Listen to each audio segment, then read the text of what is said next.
Soirée spéciale, les Inouïs du printemps de Bourges. Et nous sommes en direct de la salle des Saulnières au Mans. Merci à Adélaïde Lou-Marie et Esteban de Prune FM pour ce reportage de Trix. Trix, vous nous avez rejoint. Lily, tu es avec nous et donc je te donne la parole. C'est ça, avec nous en plateau, le groupe nantais Trix. Alors il en manque un, il manque Owen qui est à la batterie normalement. Là nous avons Clotilde qui est au chant et à la guitare et Théophane qui est à la basse mais aussi au piano ce soir. Comment c'était ce concert ? C'était intense, court, mais du coup on essaye de faire au mieux, au plus... Vous délivrez une énergie folle. Ah, merci beaucoup. C'était génial. Qu'est-ce que ça représente pour vous de participer aux Inouïs du printemps de Bourges ?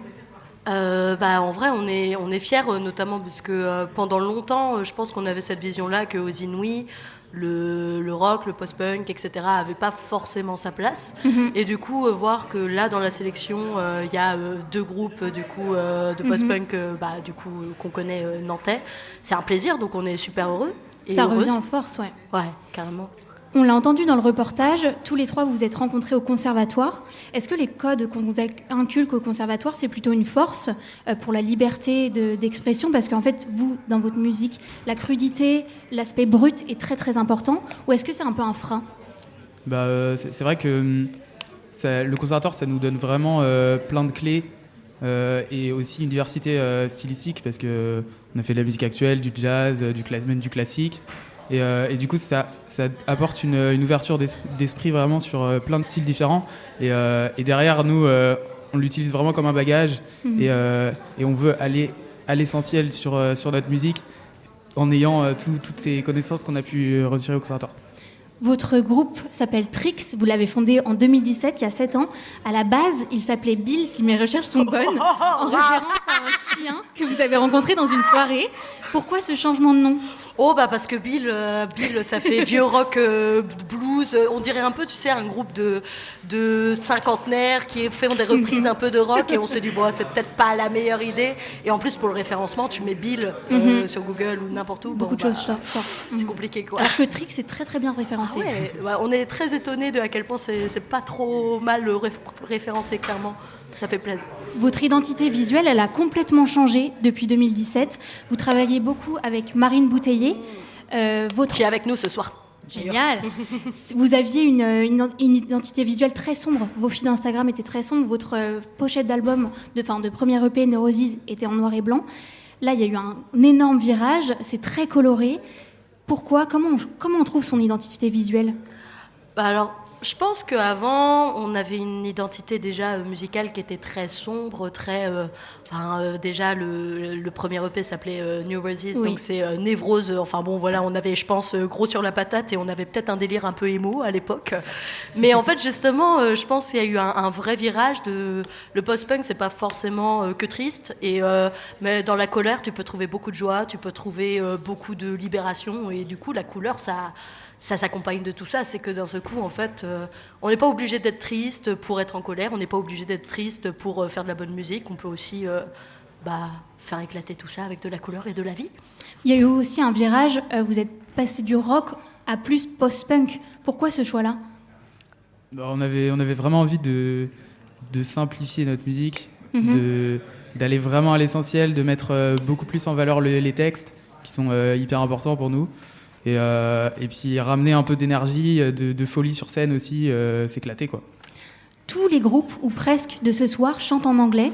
Pourquoi il y a ce retour de l'anglais en France ? Et pourquoi vous avez choisi de chanter en anglais ?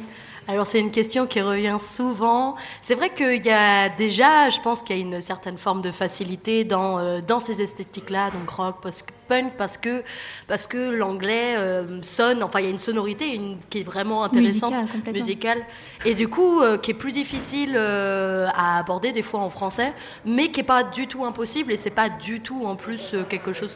On retrouve des groupes de rock et de post-punk qui font du français aujourd'hui, et c'est génial. Mais nous, je pense qu'il y avait aussi cette recherche de sonorité et puis toutes nos influences aussi qui nous ont emmenés vers l'anglais, et pour nous, c'est un peu évident pour l'instant que c'est ça, quoi. Vous composez tous les trois. À la base, c'était plus vous, Clotilde, qui composiez, qui ameniez votre base, et ensuite les garçons ont rajouté un peu des éléments. Comment ça se passe pour composer à 3 ? Est-ce que c'est intuitif ou est-ce que vous basez sur des thèmes comme le consentement, on a entendu ça ce soir, que vous voulez aborder ? Je pense qu'il y a un peu des deux, c'est-à-dire qu'à la fois c'est très intuitif, on va arriver, enfin que ce soit Théophane ou Owen ou moi, on arrive avec de la musique parce que c'est aussi ça qu'on fait. Mais il y a aussi des moments où juste on se dit bon bah là il y a ça qui nous fait grincer, où il nous est arrivé des choses pas ouf après des concerts et tout. Peut-être qu'on a envie d'utiliser la scène pour faire passer certains messages et notamment le consentement, c'est quelque chose qui est très important et qui est malheureusement après les concerts pas toujours respecté, on va dire. Et du coup, c'était un moyen pour nous sur scène de pouvoir tout délivrer et de pouvoir faire passer ce message et du coup un peu fermer la gueule aux gens qui te crient à poil quand t'es sur scène ou ce genre de choses, quoi. Enfin, et ça fait du bien de les insulter de gros porc, voilà. Donc ça pioche un peu dans la vie de vous trois. Vous voulez vous exprimer par la musique, mais vous vous exprimez aussi beaucoup par l'image. Vous avez dit que c'était quelque chose qui était important pour vous. Vous travaillez donc avec Marine Bouteiller régulièrement. Qu'est-ce que vous voulez communiquer par l'image ? Je continue, Théophane. C'est mon domaine. Vaste question. En fait, par l'image, justement, ça rejoint un peu ce que vous disiez sur les couleurs, sur...